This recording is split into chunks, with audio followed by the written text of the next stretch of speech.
So guys एक बार फिर से हमारे यूट्यूब चैनल सिंदबाद ब्लॉग्स में आप सभी का बहुत बहुत स्वागत है। जैसा कि गंगा एक्सप्रेसवे योजना पर काम शुरू 2023 तक बदल जाएगा यूपी की तस्वीर। मेरठ देश के एक और लंबे बहुप्रतीक्षित गंगा एक्सप्रेसवे का निर्माण कार्य जल्द ही शुरू हो जाएगा। सरकार की कोशिश है कि इसका शिलान्यास कराकर निर्माण काम शुरू कर दिया जाए। इसके लिए एक और यूपीडा जमीन खरीदने का काम तेजी से कर रहा है, तो वही निर्माण एजेंसियों के चयन का काम भी तेजी से शुरू हो गया है। मेरठ के प्रयागराज तक बनने वाले इस एक्सप्रेसवे को दिसंबर 2023 तक पूरा करने की तैयारी चल रही है। यूपीडा ने इस एक्सप्रेसवे को पीपी मॉडल के तहत DBFOT design bid finance operate transfer पद्धति का निर्माण कंपनियों का चयन करेगी। अभी तक देश विदेश की 11 प्रतिष्ठित कंपनियों ने इस प्रोजेक्ट में अपनी इच्छा जताई है।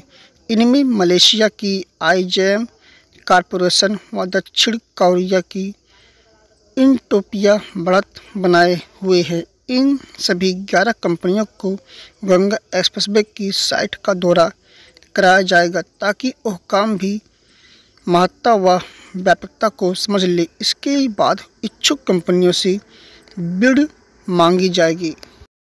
निर्माण कार्य के लिए फंड जुटाने व आगे की वित्तीय व्यवस्था के लिए वित्तीय सलाहकार कंपनी एसबीआई कैपिटल की सलाह ली जा रही है।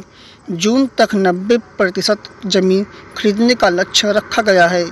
योगी सरकार की मंशा है कि इसका शिलान्यास प्रधानमंत्री नरेंद्र मोदी से कराने की तैयारी कर रही है।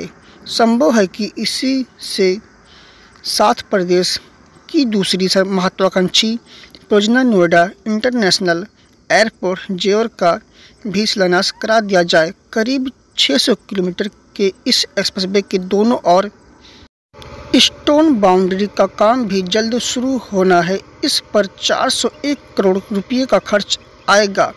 यूपीडा ने इस इच्छुक निवेशकों से इसके लिए बिड आमंत्रित किए हैं। ये भारतीय कंपनियां रेस में 2 विदेशी कंपनियों के अलावा 9 कंपनियां भारतीय भी गंगा एक्सप्रेसवे के निर्माण के लिए रेस में है। इनमें Welspun enterprise, Adani road transport, Monte Carlo, Gawar construction, PNC Infratech, Prakash and toll highway India, आरए infrastructure private limited, Ashoka Buildcon, Ircon international शामिल है। गंगा एक्सप्रेसवे की ये होगी खासियत। गंगा एक्सप्रेसवे परियोजना की कुल अनुमानित लागत 36,410 करोड़